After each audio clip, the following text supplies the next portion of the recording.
এই ভয়ঙ্কর খুনি ফ্যাসিবাদ যেভাবে আইন শৃঙ্খলা বাহিনীকে লেলিয়ে দিয়ে এই কোমলমতি ছাত্রদের জীবন কেড়ে নিয়েছে, সাঈদ মুগ্ধ থেকে শুরু করে অসংখ্য ক্লাস 10, ক্লাস 9, ইন্টারমিডিয়েট, অনার্সের ছাত্রদেরকে গুলি করে মেরেছে, রিকশাওয়ালাকে গুলি করে মেরেছে, শিশুদের গুলি করে মেরেছে। এই পরিস্থিতিতে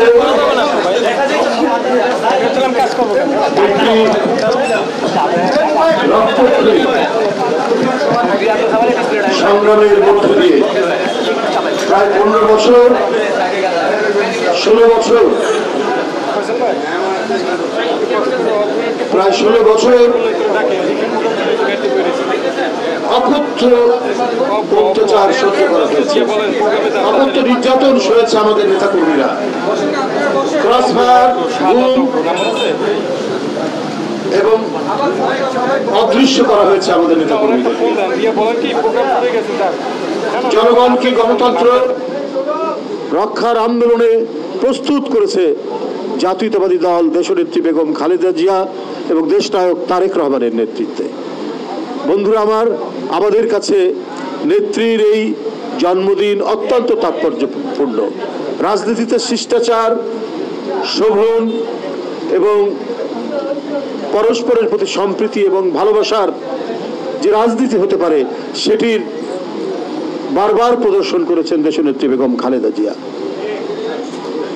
সম্প্রতি সর্বশেষ কদিন আগে তার বক্তব্যের মধ্যে সেই অঙ্গীকার আবার আমরা প্রতিধ্বনিত হতে দেখেছি যে আমরা একটা শান্তির সমাজ গড়ব। সেই শান্তির সমাজ গড়ার প্রত্যয় নিয়ে আল্লাহর কাছে তার দীর্ঘায়ু কামনা করে, তার আশু